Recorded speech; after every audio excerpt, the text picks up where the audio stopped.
And now, this week, we try something a little different.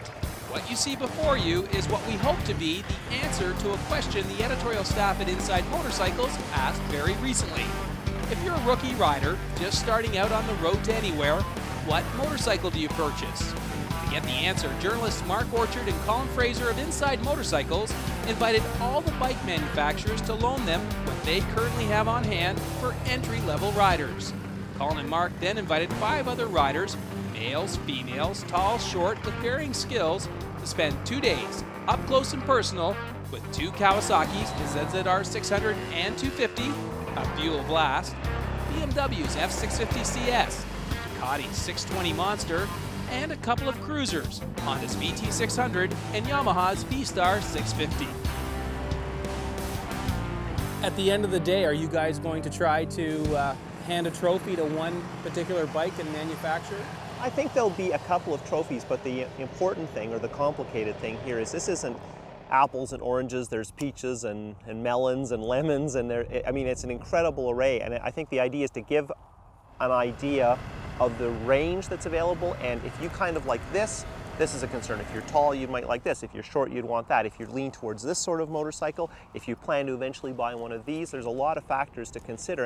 And of course, motorcycling tends to be a bit of a closed loop. Once we're in it, we all understand the lingo, we understand the different categories, but it's kind of hard from the outside to crack the code of what's what. What kind of things have these guys been taking notes on? What are they looking for when they go out and ride these bikes? Well, everybody's trying to get into the mind frame of an entry-level rider, and we have a couple who haven't ridden in a long time, so it's not as hard for them. I mean, is it easy to move around? A big thing with motorcycling for the entry-level rider is just seating position. You know, if you look at the bike and you go, oh man, that's too big, I'm not riding it.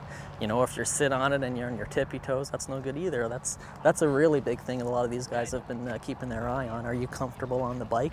Is it easy to ride? Is the clutch actuation good? Does it shift okay? Mm-hmm. Is it nice on the highway? Is it easy to turn? There's just a lot of things they're thinking about, and it's a lot of work over a weekend. So Mark, is the criteria different when you're evaluating entry-level motorcycles versus, say, just one category like touring bikes? Yeah, it's a lot different, Dave. You're trying to appeal to a lot of different audiences. You're going to have people wanting an entry-level sport bike. You're going to want people wanting an entry-level cruiser or an entry-level touring bike. There's a lot of different ones, and it's really hard to judge. You know, you got to have a different mind frame when you hop on a cruiser. You can't go back to my sport bike background and go, oh, I hate this, but you know, I got them and on them, and I enjoyed being a cruiser for as long as I rode the bikes. After a couple of days of doing this, what would you tell somebody now that you've had this experience? What would you tell them if they said they were shopping for an entry level or their first motorcycle? Well, you know, the first question for that person is, what do you want to do? Like, you know, are you looking for image? Are you going to be a sport bike rider? It's got to be, the first question of that person is, what do you want to do on a motorcycle? For the record, the Inside Gang picked the 250 Kawasaki sport bike as the best starter bike, while the BMW was the hands-down overall winner. If you want to read a full review of this entry-level shootout, be sure to check out the gang's full report in the latest issue of Inside Motorcycles magazine, or stop by InsideMotorcycles.com.